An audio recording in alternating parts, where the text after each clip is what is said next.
had he continued on Woodman, is you have several schools in the area, and while it's almost 6 o'clock in the evening, you still have kids who may be in after-school programs walking home from school. So give us an idea. This is Riverside. Oh, he's pulling into that mall right now. Yeah, Riverside and Ranchito, and yeah, it looks like he may be going into the mall. So he tried to go into a mall before and then decided against it, so he may try to just do it now. And now that he knows that there's no ground units directly behind him, it would buy him a little bit of time if he wants to abandon the vehicle in a parking structure and then try to blend in with other shoppers here at the mall. So you can see him making his way very quickly through the parking lot, and he may be going into the parking structure right now.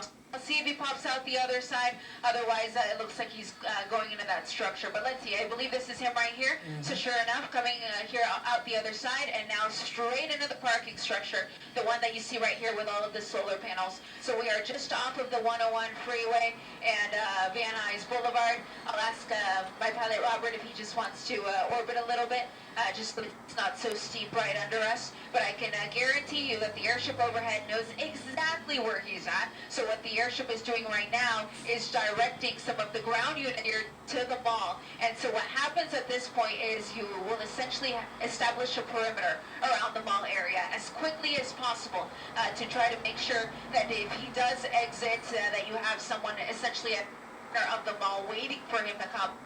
But again, at last sight, he was inside of this parking structure right off of the 101 freeway. Boulevard. And so the last time, Ileana, that he was in there, he had the police behind him at that point, and so that's why he didn't stay? Exactly. So he had the police behind him at that point, so he didn't stay. Míralo, ahí está. And I'm looking at these cars because they kind of look like him, so I want to double check. En Los Ángeles, en vivo. Ese sí está ahí. But he could very well try to do the same thing he did before, come in and come out the other side, or he could just try to park it in there and then try to blend in with the crowd. At this point, as far as we know, he's still under. And for him, it really is a race against time.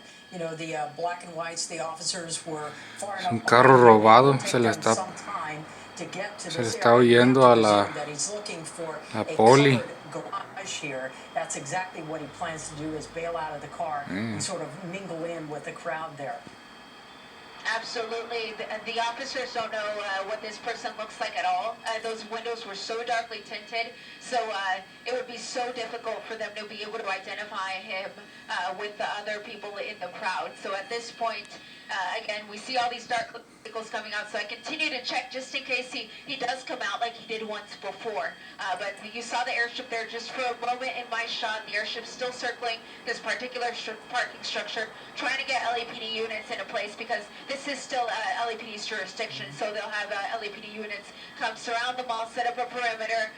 If they feel like there's just really no chance that they're going to be able to identify this guy, then they'll do a quick search and then break down the perimeter as soon as they can so that it doesn't affect the traffic here in the area for long periods of time, and of course the mall traffic as well. But what they'll usually do is they'll go into the parking structure, they'll try to find the car, they'll clear it just to make sure that nobody is still inside, and then from there the investigation will begin.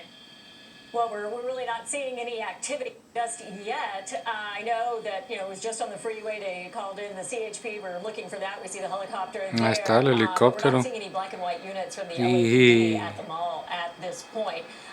So I don't know, Ileana, how quickly would you expect them to respond? It should be within the next few minutes.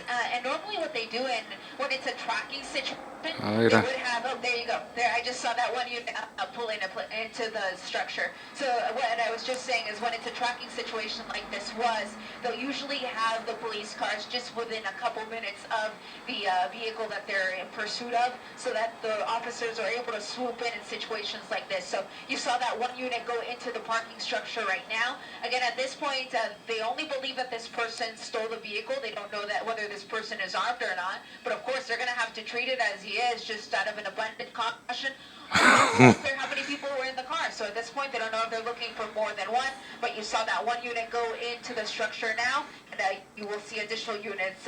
La pantalla izquierda es en vivo, la pantalla derecha fue hace unos momentos.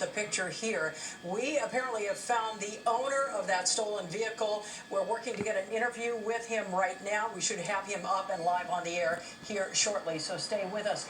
Once again, you're absolutely right, Kathy. I don't see any PD units anywhere around this wall at this point.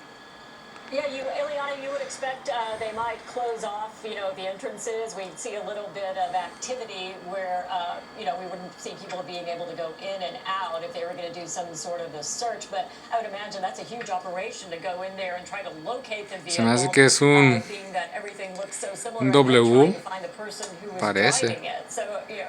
MW. I promise you it would happen. We have the owner of that stolen Un vehicle rati, on the phone. no sé. Or the owner of the stolen plates? Okay, Garadima, are you with us? Yes, I am. Thank you. Okay, so apparently your plates are on this other car. Is that what I'm understanding here? Yes, from the call I got. Actually, I was in Maui, so I parked at the Long Beach Airport at the garage parking lot. El dueño del carro. So I got back on Tuesday. It was parked on Tuesday morning. El gallo ahí está escondido en el mo, según es un mo.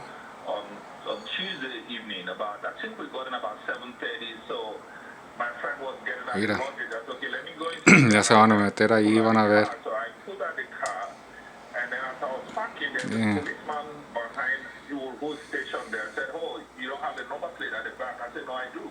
He said, no, it's not there. I said, oh my God, someone stole my number plate. I said, what do I do? I said, why would they do that here? It never happened to me before at LAX or Boston. And he said, well, just go to your local police. Yeah. And so what happened? So I went, I put it in the system at NBA that my number plate was stolen. So when I got home, I live in Woodland Hill. So when I got home, the next day, yesterday, I went to the Woodland Hills police station and make a report to them. So they gave me a police report. ¿Es ese? Ya está el carro. Long Beach said I have to be there in person. I said, no, I can't come all the way to Long Beach. So they said, okay, it's okay for me to go to any of the police stations in Woodland Hills. So I went there, and they gave me a police report, and I went to. In fact, I just came back from DFB like an hour ago to get a new license plate. And they only took the back one. The front one was there, so they only took the back license plate. So how did you? I don't mean to interrupt you, but I just am curious. How did you know your plate was on this car today? Did you just get a call on that? People called me. One of your team members called me if I had my car was stolen, or because your license plate is on it. I said, well, my license plate was stolen. My car is not stolen. My car is with me. Got it. So yeah. So that's how I think they run the plate and got the name. Okay, and now you know that they're apparently after someone with the license plate that we're watching right now, and the car may be at this mall. In fact, we see one vehicle that had the door open. I don't know, well, actually several with the door open. Yeah. So, Garadima, I'm going to ask you to hold for just a second. Kathy, you brought this up. Let's go up to Ileana. Ileana, what are we seeing topside here? Are these shoppers just going back to their cars, or are they actually checking cars? Exactly, Colleen. These are just shoppers going back to their vehicles, but there was some question about a minute ago or so of whether that could be the vehicle right there on the top floor of this parking structure, but the police helicopter is confirming that it's not. So they did look at that vehicle. It didn't match the description of the one that they were chasing. The one they were chasing had more of a bluish tone to it, and this one is a black vehicle, so they know that that's not the car. So they made a quick check on that car. They know that's not it. And just getting back to what the owner of the license plate was talking about, essentially what happened to him was that this vehicle that the police were in pursuit of was a cold-plated vehicle. So we talk about that sometimes, and it means essentially that the vehicle is likely going to be stolen, but what they know for sure is stolen is the license plate that has been placed on a stolen vehicle, and when the police run the plates, they realize the plates are stolen, so the car is probably stolen as well. Well, mystery solved for Mr. Garadima.